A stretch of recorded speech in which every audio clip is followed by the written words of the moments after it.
कदे लखे दे परचा दर्ज है ऐ तुसीं वल लैंदे हो जिवें लखे ऐ पता नहीं हैरान आ यार। मैं उत्थे स्कूल भी आया देखिआ 20-25 बस्सां भरियां खड़ियां ने, गड्डियां भरियां खड़ियां ने, अफसर खड़े ने, पुलिस खड़ी है। जो पुछीदा ही भाई क्यों अज तक तुसीं सुरक्षा लई आए हैं, सानूं सुरक्षा दी किहड़ी लोड़ आ? साडे लोक दाणे वाले गातरे वाले मैं गल करदा हुंदा वो छड्ड लखिआ बहुत समा हो गया 84 नूं कि भुल जो 84 किवें भुल गए यार। एक मां मरी पई होवे 2 साल का बच्चा दुध चुंगदा होवे ते पुलिस फौज वाले ओनू चक के ते भ्रष्ट मार के 2 साल के बच्चे नूं मार दिंदे आ। किवें भुल गए यार।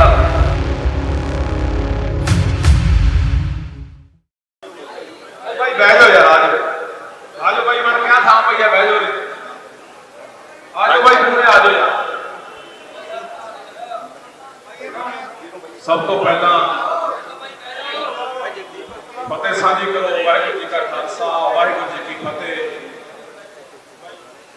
आप सारे जानते हैं कि कई महीनों तो लैके आप पंजाब हरियाणा ते होर कई सूबे जिहड़े किसान अंदोलन जिहड़ा लड़ रहे हैं, बड़ा कुछ असं उत्थे गवा चुके हैं, जाना भी जा चुकी ने, साडा सरमाया भी लगे, साडे दिन भी लगे ने। संघर्ष बिल्कुल मैं समझदा कि निर्णायक मोड़ ते खड़ा, ये लड़ाई है जिहड़ी बड़ी उस मोड़ ते खड़ी है। जे असीं पिछे हट के समझ लो असीं तबाह हो जाएंगे, जे असीं अगे वध के समझ लो सरकार ने खत्म हो जाए। ये हम साडे ते निर्भर करदा भरावो, पंजाब के पिंडों पिंडी जा रहे हैं, असीं देख रहे हो ना किवें पुलिस का पहरा लग्या, ऐं संगरूर होया साडे नाल पिंडां 'च नहीं जाण दित्ता गया। मैं पुलिस नूं पुछना चाहुंदा भी तुसीं ऐ पिंडां नूं छौणी बना दिंदे हो, लखा कोई अतवादी आ? किसानी की गल करना है, अंदोलन की गल करना है। 250-300 बंदे के उत्ते मुकदमा दर्ज है, कदे लखे दे परचा दर्ज है? ऐ तुसीं वल लैंदे हो जिवें लखे ऐ पता नहीं हैरान आ यार। मैं उत्थे स्कूल भी आया देखिआ 20-25 बस्सां भरियां खड़ियां ने, गड्डियां भरियां खड़ियां ने, अफसर खड़े ने, पुलिस खड़ी है। जो पुछीदा ही भाई क्यों अज तक तुसीं सुरक्षा लई आए हैं, सानूं सुरक्षा की किहड़ी लोड़ आ? मेरी सुरक्षा मैं समझदा मेरे लोक ने ਜਿਹੜੀਆਂ ਮੇਰੀਆਂ ਬਾਹਾਂ ਬਣ ਕੇ ਖੜੇ ਨੇ, ਇਹਨਾਂ ਦੇ ਭਰੋਸੇ ਮੈਂ ਪਿੰਡਾਂ 'ਚ ਆਉਂਦਾ, ਇਹਨਾਂ ਦੇ ਹੌਸਲੇ ਨਾਲ ਮੈਂ ਤੁਰਿਆ ਫਿਰਦਾ। ਪਰ ਮੈਂ ਗੱਲ ਕਹਿਣੀ ਚਾਹੁੰਦਾ ਅੱਜ ਕਿ ਅਸੀਂ ਨਹੀਂ ਚਾਹੁੰਦੇ, ਅਸੀਂ ਸਿੱਧੀ ਇੱਥੋਂ ਗੁਰੂ ਘਰ ਖੜੇ ਆ, ਪਿੰਡ ਕੁਛ ਨਹੀਂ ਹੁੰਦੇ, ਸਿੱਧੀ ਇਹ ਕਿਤਾਬ ਨਹੀਂ ਕੈਪਟਨ ਅਮਰਿੰਦਰ ਸਿੰਘ ਨੂੰ ਮੈਂ ਦੇਣਾ ਚਾਹੁੰਦਾ ਵੀ ਜੇ ਕੋਈ ਪੰਜਾਬ ਦੇ ਹਾਲਾਤ ਨੇ ਜਿਹੜੇ ਉਹ ਮਾੜੇ ਹੁੰਦੇ ਨੇ ਜਾਂ ਕੋਈ ਟਕਰਾਅ ਹੁੰਦਾ ਲੋਕਾਂ ਦਾ ਪੁਲਿਸ ਦੇ ਵਿੱਚ, ਤਾਂ ਜ਼ਿੰਮੇਵਾਰ ਸਰਕਾਰ ਹੋਊਗੀ। ਕੱਲ ਮੇਰੇ ਫਿਰ ਸਾਡੇ ਗੱਲ ਮੜ ਦੇਣੀ ਹੈ कि लखा माहौल खराब करता है, यह कमाल आती पिंडा च बोलने भी नहीं देते। वो मैं कहना वोटां नूं कहना जाके वोटां मंगना है असीं, मैं पूरे पंजाब का वोटां हर जिले हर पिंड जाना। और आज जिहड़ा माहौल बनाया जा रहा दहशत का माहौल है, टेंट लाया थोड़े पिंड के नौजवानों ने, प्रबंधकों ने टेंट पटाता पुलिस ने रात भी टेंट नहीं लगन देना जी। क्यों भाई वजह की है, कारण की है? सो भरावो मैं हमेशा मैनूं लगदा हुंदा कि मैं पंजाब की लड़ाई लड़ रहा, पंजाब के हकों की, पंजाब के हकूकों की, पंजाब की होंद की लड़ाई लड़ रहा। और खतरा मुड़ लैके लड़ रहा, तुहानूं भी पता दिल्ली पुलिस भी मगर लाख रुपया नाम भी है, पर मैं समझदा भी जिन्ना चला मेरे लोग मेरे नाल खड़े ने ते मेरी कोई वाह नहीं झाक सकता।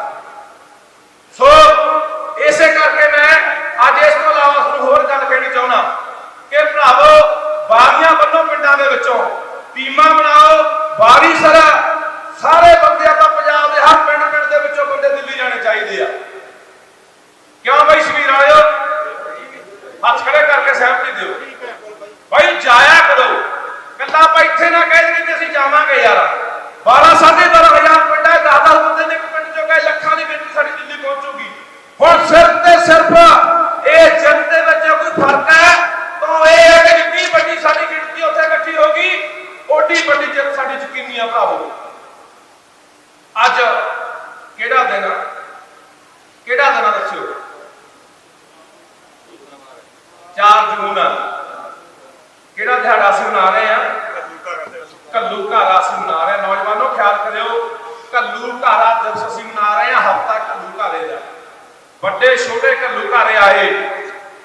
अज मैं सुनिया करो चैनलों के उत्ते इंटरव्यू आउंदियां ने ਜਿਹੜੇ 84 ਦੇ ਉੱਥੋਂ ਦੇ ਚਸ਼ਮਦੀਦ ਗਵਾਹ ਨੇ ਜਿਨ੍ਹਾਂ ਨੇ ਸੰਤਾਪ ਹੰਢਾਇਆ, ਜਿਨ੍ਹਾਂ ਨੇ ਸਾਹਮਣੇ ਦੇਖਿਆ, ਉਸ ਦਰਦ ਨੂੰ ਮਹਿਸੂਸ ਕਰਕੇ ਦੇਖੋ। ਇੱਥੇ ਬਹੁਤ ਲੋਕ ਕਹਿੰਦੇ ਆਪਣੇ ਵੀ ਕਹਿੰਦੇ ਨੇ ਮਸੰਦ ਨੇ ਜਿਹੜੇ ਕਿ ਭੁੱਲ ਜਾਓ 84 ਕਿਵੇਂ ਭੁੱਲ ਗਏ ਯਾਰ। ਇੱਕ ਮਾਂ ਮਰੀ ਪਈ ਹੋਵੇ, 2 ਸਾਲ ਦਾ ਬੱਚਾ ਦੁੱਧ ਚੁੰਗਦਾ ਹੋਵੇ ਤੇ ਪੁਲਿਸ ਫੌਜ ਵਾਲੇ ਉਹਨੂੰ ਚੱਕ ਕੇ ਤੇ ਬ੍ਰਸ਼ਟ ਮਾਰ ਕੇ 2 ਸਾਲ ਦੇ ਬੱਚੇ ਨੂੰ ਮਾਰ ਦਿੰਦੇ ਆ। ਸਾਡੇ 5-5 7-7 ਸਾਲ ਦੇ ਬੱਚਿਆਂ ਨੂੰ ਬੂਟਾਂ ਹੇਠ ਦਰੜ ਕੇ ਮਾਰਿਆ ਜਾਂਦਾ ਹੈ। ਸਾਡੇ ਲੋਕਾਂ ਨੂੰ ਪਿੱਛੇ ਹੱਥ ਬੰਨ੍ਹ ਕੇ ਅੱਖਾਂ ਬੰਨ੍ਹ ਕੇ ਗੋਡਿਆਂ ਭਾਰ ਬਿਠਾ ਕੇ ਬ੍ਰਸ਼ਟ ਮਾਰ ਕੇ ਮਾਰ ਦਿੱਤਾ ਜਾਂਦਾ। ਕਿਵੇਂ ਭੁੱਲ ਗਏ, ਕਿਵੇਂ ਭੁੱਲ ਗਏ ਕਿ ਸਾਡੇ ਲੋਕਾਂ ਦੇ ਜਿਉਂਦਿਆਂ ਦੇ ਖੋਪੜੀਆਂ ਦੇ ਵਿੱਚ ਕਿੱਲ ਠੋਕੇ ਗਏ। ਇੱਕ ਬਜ਼ੁਰਗ ਦੇ ਇੱਕ ਉਹਦੇ ਪੁੱਤ ਦੇ ਬਲਦਾ ਹੋਇਆ ਟਾਇਰ ਪਾਇਆ ਵਾ ਸੀ ਗਲਾਂ 'ਚ ਤੇ ਸਾਹਮਣੇ ਉਹਦੀ ਧੀ ਤੇ ਉਹਦੀ ਭੈਣ ਨੰਗੀ ਕਰਕੇ ਉਹਨੂੰ 20-20 ਬੰਦੇ ਨੋਚ ਰਹੇ ਸੀ। ਕਿਵੇਂ ਭੁੱਲ ਗਏ, ਭੁੱਲ ਜਾਂਦੇ। ਆ ਸਾਡੇ ਮਸੰਦ ਕਹਿੰਦੇ ਆ ਭੁੱਲ ਜਾਓ। ਆ ਸੁਣਿਆ ਕਰੋ, ਮੈਂ ਤਾਂ ਕੱਲ ਅੱਖਾਂ ਦੇ ਮੈਂ ਪਰਸੋਂ ਦਾ ਸੁਣ ਰਿਹਾ ਸਾਰੀਆਂ ਕਹਾਣੀਆਂ ਬਾਈ ਪਾਣੀਆਂ ਰੌਂਗ ਟੇਕਣੀ ਦਾ ਰੂਹ ਕੰਬ ਜਾਂਦੀ ਹੈ ਵੀ ਇੰਨਾ ਸੰਤਾਪ ਸਾਡੇ ਲੋਕਾਂ ਨੇ ਹਟਾਇਆ ਯਾਰ। ਕਿੰਨਾ ਦੀ ਬਦੌਲਤ ਆ ਜਿਹੜੇ ਪੰਜੇ ਵਾਲਿਆਂ ਦੇ ਅੱਜ ਅਸੀਂ ਮਗਰ ਫਿਰਦੇ ਇਹੀ ਨੇ। ਸਾਡੇ ਨਾਲ ਲਾਂਘ ਨਹੀਂ ਵੱਡਾ ਕਿਹੜਾ ਹੋ ਸਕਦਾ ਕਿ ਅਸੀਂ ਇਹਨਾਂ ਦੀ ਉਦੋਂ ਬਾਅਦ ਵੀ 2 ਵਾਰੀ 3 ਵਾਰੀ ਸਰਕਾਰ ਬਣਾਈ ਹੈ। ਆ ਦੂਜੇ ਆ ਬਾਦਲ ਵਾਲੇ ਪਾਈ ਜਾਂਦੇ ਲਿਖ ਪੋਸਟਾਂ। ਬਹੁਤ ਵੱਡਾ ਸੰਤਾਪ ਆ ਜੀ, ਬੜਾ ਘੱਲੂਘਾਰਾ ਹੋਇਆ ਜੀ, ਕੌਮ ਨਾਲ ਬੜਾ ਨੁਕਸਾਨ ਹੋਇਆ ਕੌਮ ਦਾ। ਕਰਾਉਣ ਵਾਲੇ ਕੌਣ ਸੀ ਬਾਈ? ਚਿੱਠੀਆਂ ਕੌਣ ਲਿਖਦਾ ਸੀ ਬਾਈ ਇੰਦਰਾ ਗਾਂਧੀ ਨੂੰ? KPS ਗਿੱਲ ਨਾਲ ਮੁਲਾਕਾਤਾਂ ਕੌਣ ਕਰਦਾ ਸੀ ਬਾਈ? ਬਾਦਲ। ਕਿੱਥੇ ਗਈਆਂ ਸਾਡੀਆਂ ਜ਼ਮੀਨਾਂ ਤੇ ਸਾਡੀਆਂ ਅਣਖਾਂ, ਸਾਡੀਆਂ ਗੈਰਤਾਂ ਯਾਰ। ਮਹਿਸੂਸ ਕਰੋ ਦਰਦ ਨੂੰ, ਚੀਕਾਂ ਨੂੰ। ਮੈਂ ਜੇ ਕਹਿੰਦਾ ਹੋਇਆ ਗੱਡੀ 'ਚ ਬੇਬੇ ਦੀ ਵੀਡੀਓ ਸੁਣ ਰਿਹਾ ਸੀ, ਕਹਿੰਦੀ ਪੁੱਤ, ਪੱਤਰਕਾਰ ਨੂੰ ਕਹਿੰਦੀ ਹੈ, ਕਹਿੰਦੀ ਸਾਰਾ ਟੱਬਰ ਗਏ ਸੀ ਕਿ ਦਰਬਾਰ ਸਾਹਿਬ ਮੱਥਾ ਟੇਕਣ, ਨਵਾਂ ਟਰੱਕ ਲਿਆ ਸੀ, ਕਹਿੰਦੀ ਕੱਲੀ ਬੱਚੀਆਂ ਸਾਰੇ ਮਾਰਦੇ।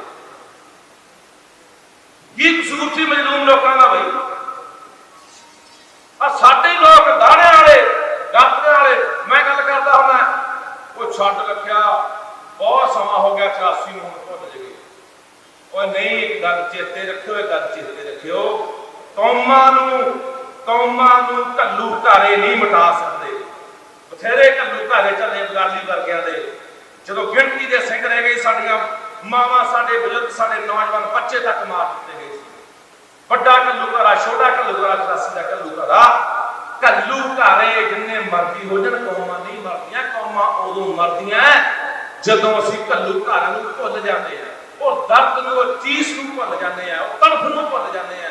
ਆਉਣ ਵਾਲੀਆਂ ਪੀੜ੍ਹੀਆਂ ਨੂੰ ਦੱਸਦੇ ਵੀ ਹੈਗੇ ਕਿ ਇਹ ਜਿਹੜੇ ਆ ਸਾਡੇ ਤੇ ਕੀ ਕੁਛ ਵਾਪਰਿਆ ਯਾਰ। ਆ ਸਾਡਾ ਹਰ ਬੰਦੇ ਦਾ ਫਰਜ਼ ਬਣਦਾ ਹੈ ਕਿ ਆਪੋ ਆਪਣੇ ਬੱਚਿਆਂ ਨੂੰ ਦੱਸੋ, ਆਪੋ ਆਪਣੇ ਬੱਚਿਆਂ ਨੂੰ ਲੈ ਕੇ ਜਾਓ, ਇਤਿਹਾਸ ਨਾਲ ਜੋੜੋ, ਪੜ੍ਹਾਓ ਕਿ ਕਿਹੜਾ ਸੰਤਾਪ ਅਸੀਂ ਹੰਢਾਇਆ, ਕਿਹੜਾ ਸਾਡੇ ਲੋਕਾਂ ਨੇ ਹੰਢਾਇਆ। ਇਹ ਬਹੁਤ ਜ਼ਰੂਰੀ ਹੈ ਬਾਈ, ਬਹੁਤ ਜ਼ਰੂਰੀ ਹੈ। ਸੋ ਅਖੀਰ ਦੇ ਉੱਤੇ ਬੇਨਤੀ ਕਰੂੰਗਾ, ਧੰਨਵਾਦ ਕਰਦਾ ਤੁਹਾਡਾ ਕਿ ਐਡੇ ਪੁਲਿਸ ਦੇ ਪਹਿਰੇ ਹੇਠ ਤੁਸੀਂ ਮੇਰੀਆਂ ਬਾਹਾਂ ਮਲ ਕੇ ਖੜੇ।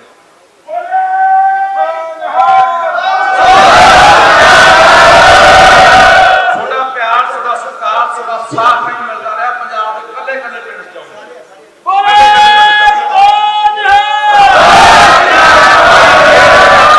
ਫਿਰ ਰਿਆਜ਼ ਕਰਦਾ ਭਰਾ ਬਣ ਕੇ ਇਹ ਅੰਦੋਲਨ ਸਾਡਾ ਜਿੱਤਣਾ ਇੰਨਾ ਜ਼ਰੂਰੀ ਹੈ, ਸਮਝ ਨਹੀਂ ਸਕਦੇ। ਇੱਕ ਪਾਸੇ ਜ਼ਿੰਦਗੀ ਹੈ ਤੇ ਇੱਕ ਪਾਸੇ ਬਾਈ ਮੌਤ ਹੈ। ਅੱਗੇ ਵੱਧ ਕੇ ਬਾਈ ਅੰਦੋਲਨ ਜਿੱਤ ਲਿਆ, ਮੋਰਚਾ ਫਤਿਹ ਕਰ ਲਿਆ, ਇਹ ਕਾਲੇ ਕਾਨੂੰਨ ਰੱਦ ਕਰਾ ਦੇ, ਸਮਝ ਲਓ ਸਾਡੇ ਕੋਲ ਜ਼ਿੰਦਗੀ ਆਉਣ ਵਾਲੇ 100 ਸਾਲਾਂ ਦੀ। ਪਿੱਛੇ ਹਟ ਕੇ ਬਾਈ ਇਹ ਪੰਜਾਬ ਨੇ ਤਬਾਹ ਹੋ ਜਾਣਾ, ਪੰਜਾਬ ਨੇ ਉੱਜੜ ਜਾਣਾ, ਵੀ ਇਹ ਪੰਜਾਬ ਨੇ ਮਰ ਜਾਣਾ। ਇਹੀ ਕਲਪਨਾ ਕਰਨਾ, ਇਹੀ ਕਲਪਨੇ ਕਰਦੇ ਆ। ਬਾਈ ਗੁਰਵਿੰਦਰ ਬੈਠਾ, ਬਾਈ ਰਾਜਾ ਸਿੱਧੂ ਬੈਠੇ, ਇਹਨਾਂ ਦੇ ਵੀ ਗੀਤ ਆਏ ਨੇ। ਆ ਬਾਈ ਦਾ ਮੈਂ ਸੁਣਦਾ ਸੀ ਉਹੀ ਗੀਤ 84 ਵਾਲਾ ਸੁਣਾ ਕੇ ਜਾਵਾਂ। ਮੈਂ ਬਾਈ ਨੂੰ ਇਹੀ ਗੁਜ਼ਾਰਿਸ਼ ਕਰੂੰਗਾ। ਬਹੁਤ ਬਹੁਤ ਧੰਨਵਾਦ ਤੁਹਾਡੇ ਪਿਆਰ ਦੀ, ਸਤਿਕਾਰ ਦੀ। ਮੇਰੀਆਂ ਮਾਵਾਂ ਭੈਣਾਂ ਬੈਠੀਆਂ ਨੇ, ਮੇਰੇ ਨੌਜਵਾਨ ਸਾਥੀ ਬੈਠੇ ਨੇ, ਬਜ਼ੁਰਗ ਬੈਠੇ ਨੇ,